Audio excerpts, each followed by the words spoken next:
نہ ہی تم میں سے کوئی کسی دوسرے کی غیبت کرے۔ اب غیبت کیا ہے؟ کسی شخص کی غیر موجودگی میں اس کی کوئی برائی بیان کرنا، یہ غیبت ہے۔ یہ ہے اس کی ٹیکنیکل ڈیفینیشن۔ لیکن یہاں بھی جان لیجئے ہر غیبت غلط نہیں ہے۔ بس اوقات ایسا ہوتا ہے کہ آپ کا کوئی بھائی ہے، وہ کہیں رشتہ کرنا چاہ رہا ہے اور وہاں کے بارے میں آپ کے پاس کوئی معلومات ہے ایسی جو اس بیچارے کے علم میں نہیں ہے، اور آپ اسے بتاتے ہیں کہ بھائی وہاں یہ معاملہ ہے، ذرا سوچ لو۔ اس میں در حقیقت غیبت نہیں ہے، بلکہ یہ اپنے اس بھائی کو کسی برائی سے بچانے کی کوشش۔ اس میں اس کے ساتھ نصح اور خیر خواہی کا جذبہ ہے، نہ کہ ان کو بدنام کرنے کا جذبہ۔ اگر کوئی سبب ہے ہی نہیں اور آپ بیان کر رہے ہیں تو یہ غیبت ہے۔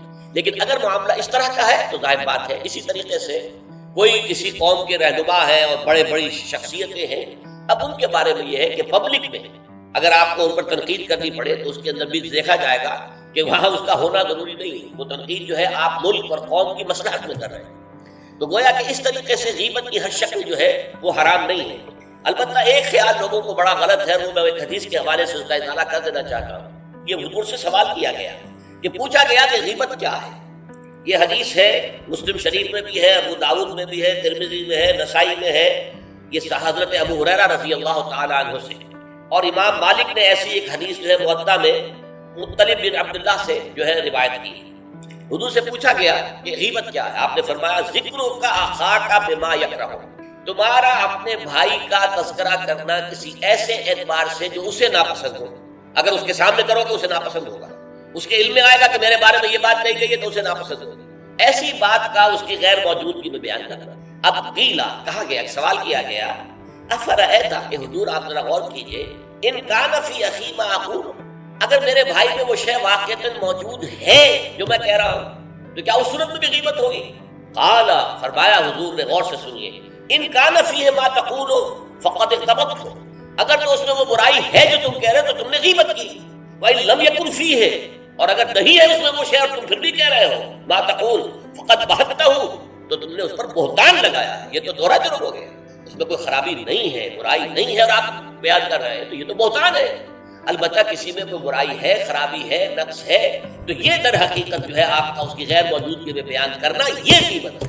تو اس اعتبار سے غیبت کی جو برائی ہے اس کو اچھی طرح سمجھ لیجئے، اور یہ ہمارے معاشرے کے اندر بہت پھیلی ہوئی ہے۔ بلکہ یہ کہا جاتا ہے اور صحیح کہا جاتا ہے کہ وہ کئی کورسز کا ڈنر ہونے کے بعد جو ہے پھر جب گفتگویں ہوتی ہیں تو معلوم ہوتا ہے کہ سب سے زیادہ لذیذ ڈش جو ہے وہ ایک دوسرے کی غیبت ہے۔ اور ہوتا کیا ہے، شادی کا کہیں پر مجمع لگا ہوا ہے اور جو ہے وہ ابھی بارات نہیں آئی ہے یا کوئی اور مسئلہ ہے، بیٹھے ہوئے ہیں، تو جب 3 آدمی بیٹھے ہوں گے تو کسی اور کی غیبت کریں گے، اور جب ان میں سے ایک اٹھ کے چلا جائے گا تو اب یہ دونوں اس کی غیبت کریں گے۔ یہ ہمارے معاشرے کا عام رخ ہے۔ یہ ہمارا جو ہے یہ گویا کہ سب سے زیادہ ڈیلیشس ڈش جو ہے وہ غیبت ہے۔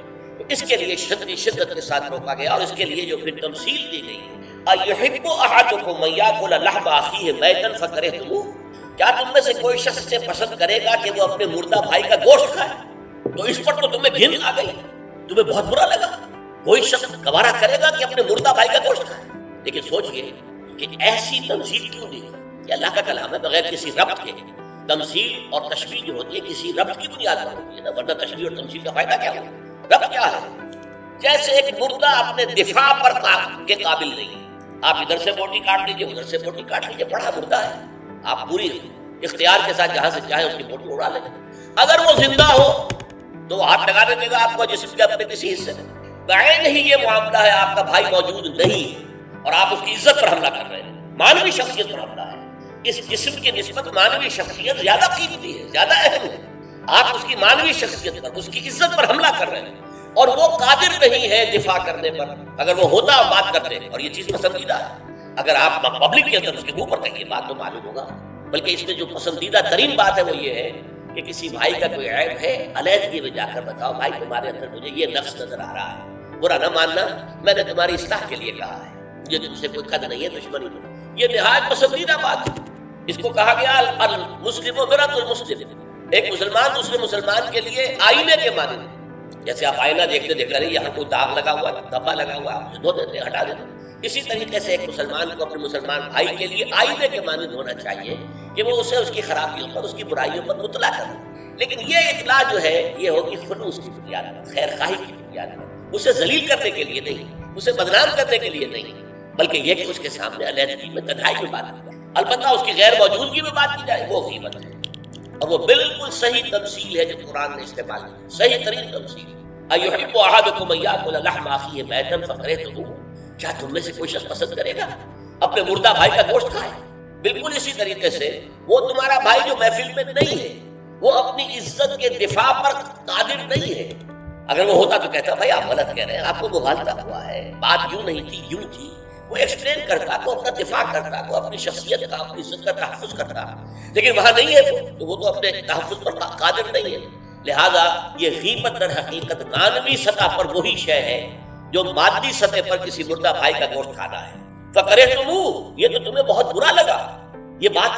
بلکہ اکثر لوگ کہیں گے کہ ایسی مثالیں جو ہیں، کیا ماذا اراد اللہ بہذا مسئلہ، ایسی تمثیل دینا، کہیں گدھے کی تمثیل دی گئی ہے قرآن مجید میں، وہ یہودی جن کے اوپر تورات کا بار تو لدا ہوا ہے، تورات پر عمل نہیں کرتے، تو ان کی مثال کیا ہے؟ کمثل الحمار یحمل اسفارا، وہ تو ایسے ہے جیسے کہ گدھا ہے، اس کی پیٹھ کے اوپر کتابوں کے انبار لگے ہوئے ہیں، گٹھری باندھ کر جو ہے وہ کالمات افلاطون لکھی ہوئی ہے، یا انسائکلوپیڈیا برٹانیکا کی گٹھری باندھ کے رکھی گئی ہے، اسے کیا فائدہ؟ اسی طرح سورہ اعراف میں کتے کی مثال دی گئی ہے، کہیں مچھر کی مثال دی گئی ہے، کہیں بکری کی مثال دی گئی ہے۔ تو مثالیں جو ہوتی ہیں وہ معنوی رب کے اعتبار سے ہوتی ہیں، یہ نہیں دیکھا جاتا کس چیز کی مثال دی جا رہی ہے، جس چیز کے لیے مثال دی جا رہی ہے، مشبہ لہو اور مشبہ بہی، کس چیز کے ساتھ تشبیہ دی جا رہی ہے، کس لیے دی جا رہی ہے۔ اَيُحِبُّ أَحَدُكُمْ أَن يَأْكُلَ لَحْمَ أَخِيهِ مَيْتًا فَكَرِهْتُمُوهُ وَاتَّقُوا اللَّهَ، اللہ کا تقوی اختیار کرو، اس لیے کہ سارے احکام کی روح جو ہے وہ تقوی ہے۔ احکام دھرے رہ جائیں گے، رکھے رہ جائیں گے، کتابوں میں لکھے رہ جائیں گے، اگر اپنے اندر تقوی نہیں ہے، برائی سے بچنے کا ارادہ نہیں ہے، اللہ کے عذاب سے بچنے کا مستقل پختہ مصمم ارادہ نہیں ہے، تو کوئی فائدہ نہیں ہے، بھینس کے آگے بین بجانا ہو جائے گا۔ واتقوا اللہ ان اللہ تواب الرحیم، اللہ کا تقوی اختیار کرو، دیکھو اللہ بہت توبہ کا قبول کرنے والا ہے اور بہت رحم فرمانے والا ہے۔ تو دیکھو اگر تمہارے سے یہ خطائیں ہو رہی ہیں، تمہاری شخصیت کے اندر اگر یہ خرابیاں ہیں، تم ان برائیوں کے عادی ہو، تو ان سے اپنے آپ کو پاک کرو، صاف کرو، توبہ کرو، اور اس میں امید دلا دی کہ اللہ تعالیٰ بہت توبہ کو قبول فرمانے والا اور رحم فرمانے والا ہے۔